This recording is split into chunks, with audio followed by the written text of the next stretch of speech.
ക്രിസ്തുവിലൂടെ പ്രകടമായ രക്ഷാകര രഹസ്യത്തിൻ്റെ അവതരണമാണ് പരിശുദ്ധ കുർബാന. സർവശക്തനായ ദൈവത്തിൻ്റെ പുത്രൻ തമ്പുരാനായി ലോകത്തിൽ വന്ന തമ്പുരാൻ പുൽത്തൊഴുത്തു മുതൽ കാൽവരി വരെ നടത്തിയ പ്രയാണത്തെ സംശുദ്ധമായി പരിശുദ്ധ കുർബാനയിൽ നമ്മൾ കാണും. ഈ പെസഹ തിരുനാളിൽ പരിശുദ്ധ കുർബാനയുമായിട്ട് രമിതപ്പെട്ടിട്ട് നമ്മളെ ഒന്ന് ചേർത്ത് വെക്കാം. ആത്മീയ ചൈതന്യത്തെ പൂർണ്ണതയിലേക്ക് നയിക്കാൻ ആഗ്രഹിക്കുന്ന ഏതു മനുഷ്യനും പരിശുദ്ധ കുർബാനയോട് ചേർന്ന് നിൽക്കണം. പരിശുദ്ധ കുർബാന എന്ന് പറഞ്ഞാൽ ദൈവം സ്വർഗം പൊട്ടിച്ച് ഭൂമിയിൽ വരികയും മനുഷ്യൻ ഭൂമി വിട്ട് സ്വർഗത്തിലേക്ക് ഉയരുകയും ചെയ്യുന്ന ദൈവമനുഷ്യ സംഗമവേദികയാണ്.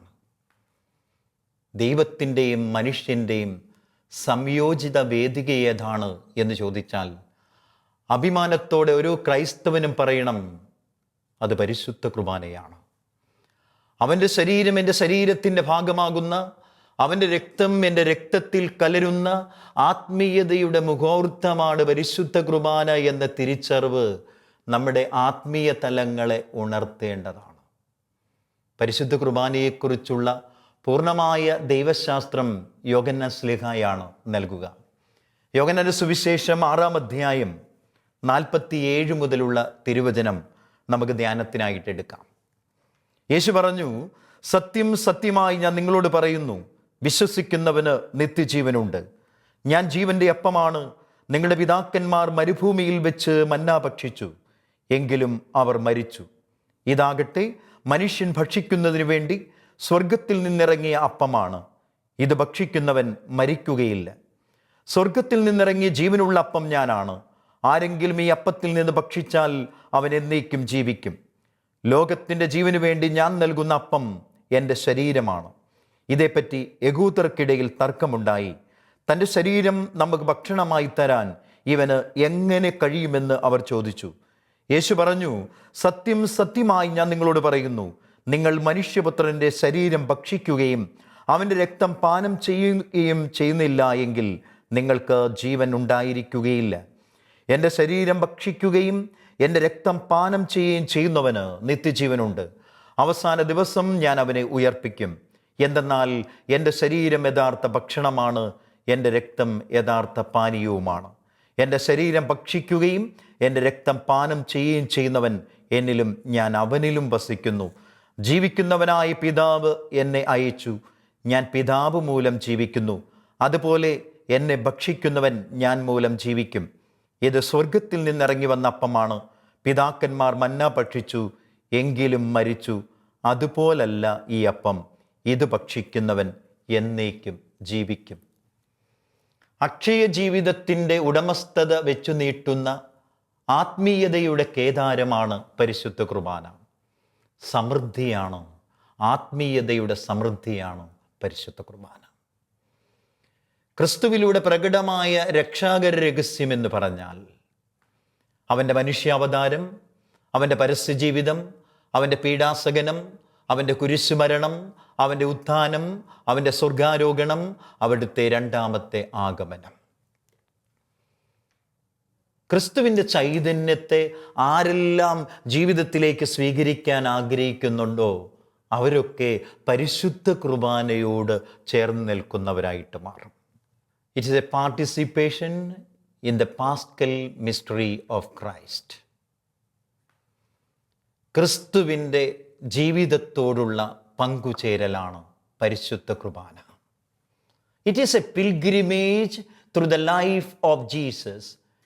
ക്രിസ്തു ജീവിതത്തിലൂടെയുള്ള ആത്മീയമായ പ്രയാണമാണ് പരിശുദ്ധ കുർബാന, അല്ലെങ്കിൽ തീർത്ഥാടനമാണ് പരിശുദ്ധ കുർബാന. പരിശുദ്ധ കുർബാനയോട് ആരൊക്കെ ചേർന്ന് നിൽക്കുന്നുണ്ടോ അവരുടെ സ്വഭാവത്തിൽ നിറഞ്ഞു വരുന്നത് കാരുണ്യത്തിൻ്റെ അനുഭവമായിരിക്കും. കാരണം പരിശുദ്ധ കുർബാനയ്ക്ക് കൊടുത്തതിൽ ഏറ്റവും മനോഹരമായ പദം മലയാളത്തിൽ ഏതാണ് എന്ന് ചോദിച്ചാൽ അത് ദിവ്യകാരുണ്യമാണ്. പരിശുദ്ധമായ തമ്പുരാൻ്റെ സ്വഭാവത്തെ പ്രകടമാക്കുകയാണ് ഈ പരിശുദ്ധ കുർബാനയിലൂടെ ദിവ്യകാരുണ്യമായി. പാവപ്പെട്ടവൻ്റെ മുമ്പിൽ സാന്നിധ്യമായ, വിശക്കുന്നവൻ്റെ മുമ്പിൽ അന്നമായി തീർന്ന, പാവവഴികളിലൂടെ നടന്നു നീങ്ങി വികലമായ സങ്കല്പങ്ങൾ സ്വീകരിച്ചവന് പറുദീസയും പാപമോചനവും രക്ഷയുമായി തീർന്ന ക്രിസ്തുവിനെ പരിശുദ്ധ കുർബാന അവതരിപ്പിച്ചു തരുകയാണ്. അവൻ അന്നമായി തീരുന്നു, അവൻ സാന്നിധ്യമാകുന്നു. ലോകാവസാനത്തോളം നമ്മളോടൊപ്പം ചേർന്ന് നിൽക്കാനുള്ള ആത്മീയമായ ഭോജനമായി തീരുന്നു. എന്തുകൊണ്ടാണ് ക്രിസ്തു മനുഷ്യനായിട്ട് മാറിയത്? മനുഷ്യരുടെ ഇടയിൽ വസിക്കാൻ ആഗ്രഹിച്ച ദൈവം മനുഷ്യനായിട്ട് മാറി. അത് മതിയാഞ്ഞിട്ട് തമ്പുരാൻ ചെയ്യുകയാണോ? മനുഷ്യനിൽ വസിക്കാൻ ആഗ്രഹിച്ച ദൈവം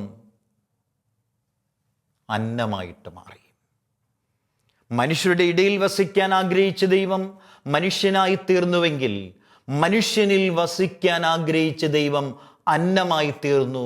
അതാണ് പരിശുദ്ധ കുർബാന.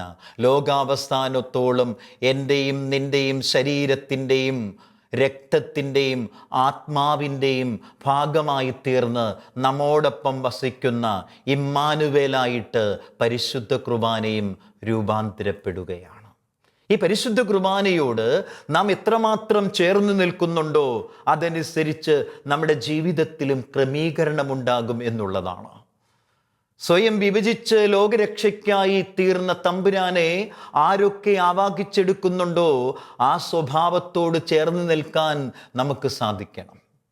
അതുകൊണ്ടാണ് പരിശുദ്ധ ബലിക്ക് മുമ്പ് തമ്പുരാൻ പറയുന്നൊരു സത്യമുണ്ട്: correct your practical life and offer your sacrifice.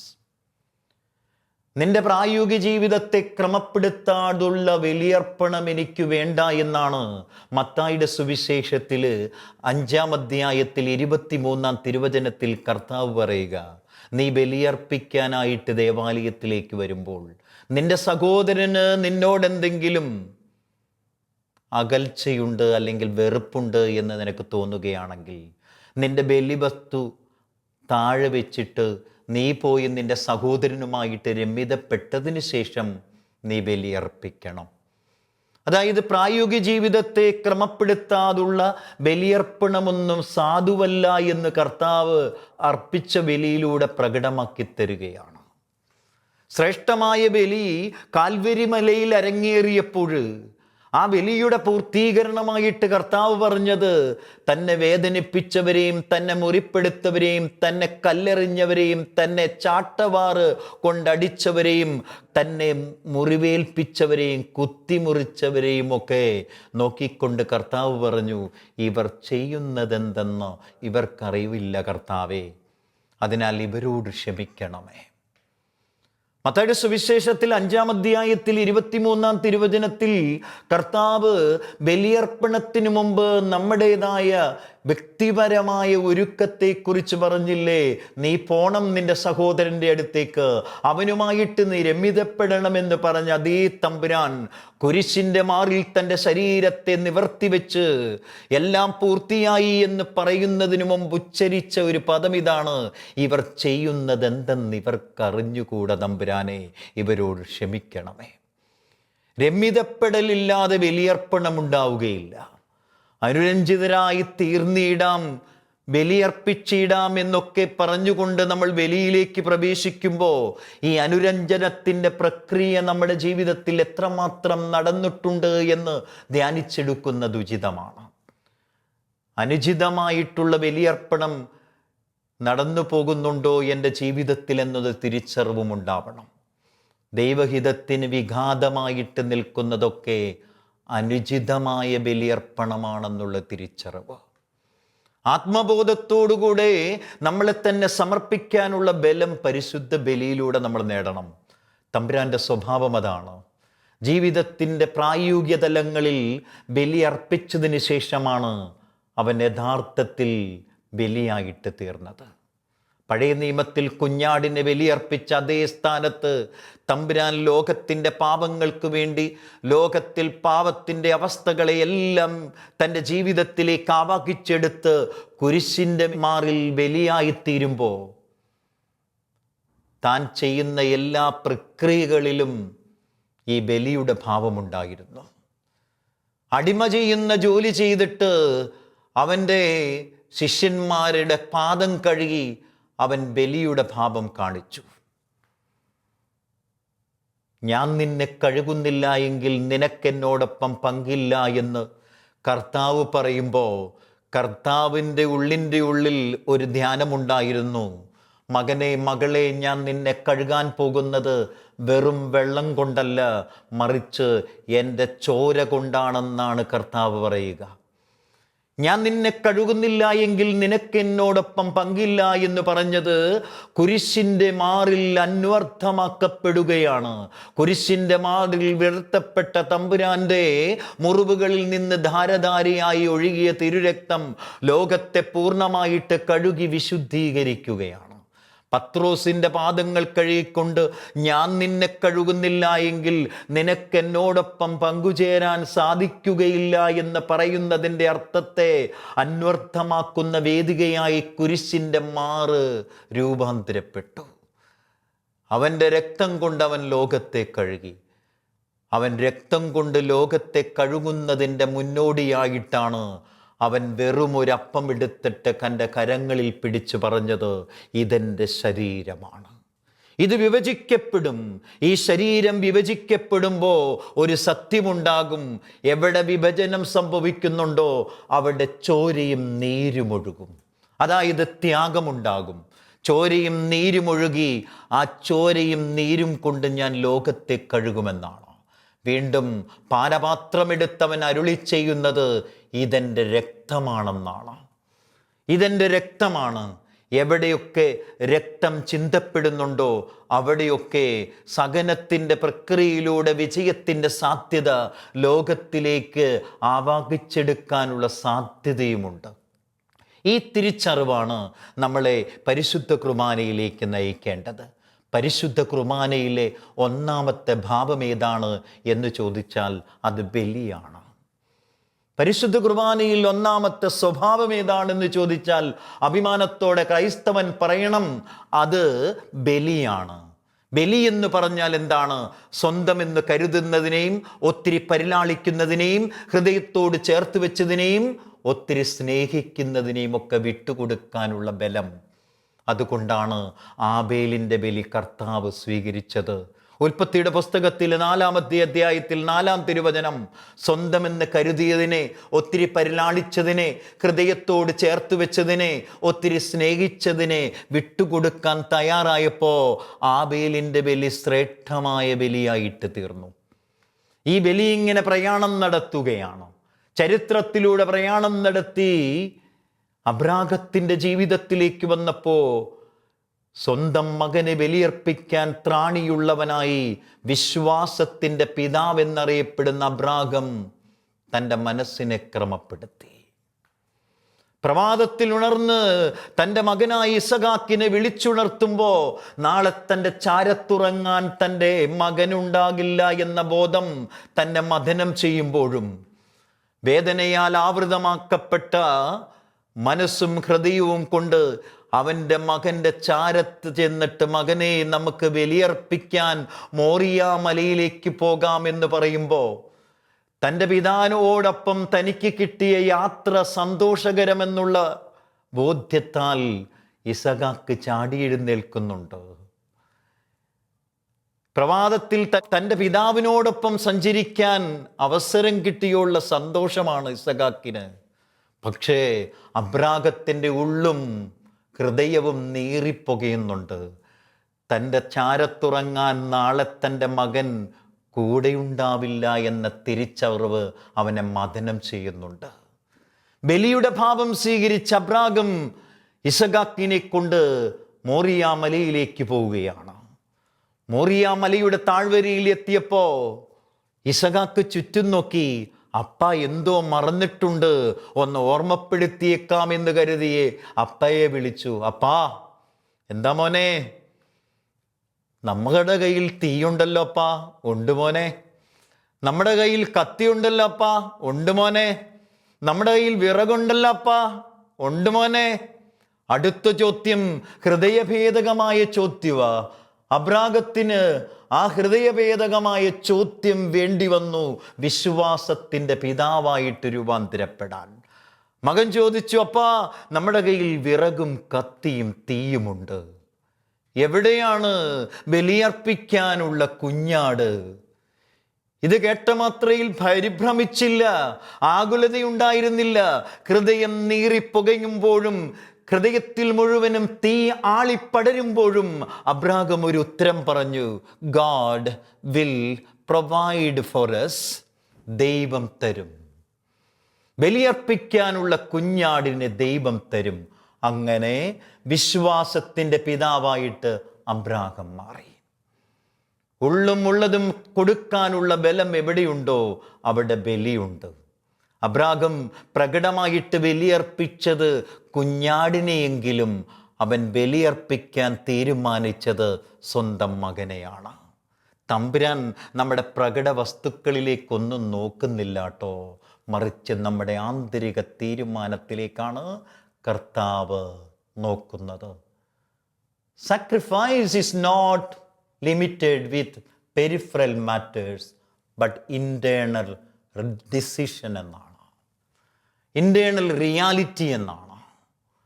And we are concerned of peripheral matters and we go with our own aspirations, our own interest, and we say that we are in sacrifice. No. നമ്മൾ ഒരിക്കലും ബലിയുടെ യോദ്ധാക്കളായിത്തീരുന്നത് പ്രകടമായ വസ്തുക്കളിലല്ല കേട്ടോ, മറിച്ച് ആന്തരികമായ തീരുമാനത്തിലാണ്. അതാണ് അബ്രാഹത്തിൻ്റെ ബലി. വീണ്ടും ബലിയുടെ അർപ്പണം വ്യത്യസ്തമായിട്ട് വിശുദ്ധ ഗ്രന്ഥത്തിൽ നിന്ന് അടർത്തിയെടുക്കാൻ നമുക്ക് സാധിക്കും. ജോബിൻ്റെ ജീവിതം, എല്ലാം ദൈവം തന്നുവെന്നും എല്ലാം ദൈവം എടുത്തു എന്നും പറയുന്ന ജോബിൻ്റെ മനോഭാവം നമുക്കുണ്ടാവണം. എൻ്റെ പേരിനോട് ചേർക്കപ്പെട്ടിരിക്കുന്ന ബിരുദത്തിൻ്റെയും ബിരുദാനന്തര ബിരുദത്തിൻ്റെയും പാണ്ഡിത്യത്തിൻ്റെയും അക്ഷരക്കൂട്ടുകൾക്ക് ശക്തിയില്ലാതെ തീരുന്ന രോഗാവസ്ഥകൾ നമുക്കുണ്ടാവും. ഒരു ഞരമ്പിൻ്റെ വ്യതിചലനത്താൽ മൂലയിലെ മുറി എനിക്ക് സ്വന്തമായിട്ട് തീരുമെന്ന തിരിച്ചറിവ്. ജോബ് പറയുന്നത് ഇതാണ്, എല്ലാം ദൈവം തന്നു, എല്ലാം ദൈവം എടുത്തു. ഒന്നും ഞാൻ ആർജിച്ചെടുത്തതല്ല, മറിച്ച് ദൈവം ദാനമായി തന്നതാണ്. ദൈവം ദാനമായി തന്നതാണ് ജീവിതമെന്ന് ചിന്തിച്ചുകൊണ്ടുള്ള പ്രയാണത്തിന് ബലിയെന്ന് വിളിക്കാൻ പറ്റും. വീണ്ടും സുവിശേഷത്തിൻ്റെ ഭാവത്തിലേക്ക് വന്നാൽ പരിശുദ്ധ കന്യകാമറിയത്തിൻ്റെ ബലി. ഭാവി വരനോടൊപ്പം അതും ഇതുമൊക്കെ സ്വപ്നം കണ്ട് ജീവിക്കുന്ന വേളയിൽ പ്രതീക്ഷകൾക്ക് വിപരീതമായിട്ടുള്ള ഒരു സംഭവം അരങ്ങേറുകയാണ്. ദൈവമൊഴികളുമായി ഗബ്രിയേൽ ദൂതൻ കടന്നു വന്നിട്ട് പറഞ്ഞു, നീ ഗർഭം ധരിച്ചൊരു പുത്രനെ പ്രസവിക്കും. തെറ്റിദ്ധരിക്കപ്പെടാൻ, ഒറ്റപ്പെട്ടു പോകാൻ, നാണം കെടാൻ, കല്ലെറിയപ്പെടാൻ, വധിക്കപ്പെടാൻ, നാട് കടത്തപ്പെടാനുള്ള സാധ്യതയുടെ മുമ്പിൽ സംശയ നിവാരണം നടത്തി പരിശുദ്ധ അമ്മ പറഞ്ഞു, ഇതാ കർത്താവിൻ്റെ ദാസി. അവിടെ വേറൊരു ബലി രൂപപ്പെടുകയാണ്. വീണ്ടും തൻ്റെ മുമ്പിലേക്ക് എറിയപ്പെട്ട പരിശുദ്ധ കന്യകാമറിയത്തെ ആത്മാർത്ഥമായി സ്വീകരിക്കുന്ന ഔസേ പിതാവ്. ഒരു കുഞ്ഞിനും ശാരീരികമായിട്ട് ജന്മം കൊടുക്കാത്ത ഈ മനുഷ്യനെ നമ്മൾ വിളിക്കുന്നത് പിതാവെന്നാണ്. എല്ലാ പിതാക്കന്മാർക്കും മാതൃകയായി, എല്ലാ കുടുംബ ജീവിതക്കാർക്കും മാതൃകയായി ഔസേപ്പ് നിൽക്കുകയാണ്. ലോകം മുഴുവനും പരസ്യപ്പെടുത്തിയ സുവിശേഷത്തിൻ്റെ യോദ്ധാവാണെന്നല്ല ഔസേപ്പ് പിതാവിനെ കുറിച്ച് നമ്മൾ പറയേണ്ടത്. അദ്ദേഹം കുടുംബത്തിന് വേണ്ടി ജീവിച്ചു. He sacrificed his life for his family.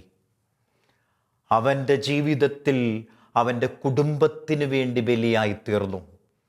അതുകൊണ്ടാണ് ഔസേ പിതാവ് വിശുദ്ധനായിട്ട് മാറിയത്. എവിടെയൊക്കെ ബലി രൂപീകരണമാകുന്നുണ്ടോ, പ്രഭാതം മുതൽ സായാഹ്നം വരെ നീ നിന്റെ കുടുംബത്തിന് വേണ്ടി അധ്വാനിക്കുമ്പോൾ, പിതാവേ മാതാവേ, നീ നിന്റെ കുടുംബത്തിൽ ബലിയായിട്ട് തീരുകയാണ്.